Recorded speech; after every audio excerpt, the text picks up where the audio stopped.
ડાંગ જિલ્લાભરના તમામ ગામડાઓમાં ધામધૂમપૂર્વક રામોત્સવની ઉજવણી. અયોધ્યા ખાતે શ્રી રામલલ્લાના મંદિરની પ્રાણ પ્રતિષ્ઠા નિમિત્તે પ્રભુ રામ આવ્યાના નાદ સાથે ડાંગ જિલ્લાના ગિરિમથક સાપુતારા, આહવા, સુબીર પ્રવેશદ્વાર વઘઈ સહિત જિલ્લાભરના ગામડાઓમાં હર્ષોલ્લાસ સાથે ભવ્ય ઉજવણી કરવામાં આવી. ડાંગ જિલ્લાના ગામડાઓમાં પૂજા અર્ચના, હોમ હવન, ભંડારાઓ સહિત વિવિધ કાર્યક્રમ યોજી ઠેર ઠેર રામોત્સવના અવસરને વધાવી લેવામાં આવ્યું. જ્યાં ડાંગ જિલ્લામાં આહવા, વઘઈ, સાપુતારા તેમજ દરેક ગામોના મંદિરોને શણગારીને ચુસ્ત પોલીસ બંદોબસ્ત વચ્ચે ભવ્ય શોભાયાત્રા કાઢી મોટી સંખ્યામાં ભાવિ ભક્તો જોડાયા હતા.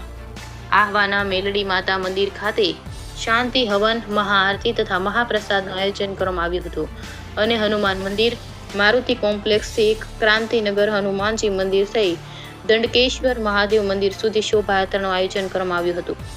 આ સામૂહિક કાર્યક્રમમાં દરેક ભાઈઓ બહેનો તથા બાળકો ભગવા રંગનો પહેરવેશ પહેરીને શોભાયાત્રામાં સહભાગી થયા હતા.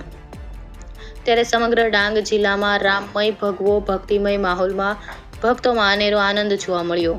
હિન્દુ સમાજના સ્વયંસેવકોએ ભારે જહેમત ઉઠાવ્યા બાદ સમગ્ર જિલ્લામાં રામોત્સવ કાર્યક્રમ સફળ બનાવી મારો રામ આખરે આવ્યોનું સ્વપ્ન સાર્થક બનાવ્યું હતું.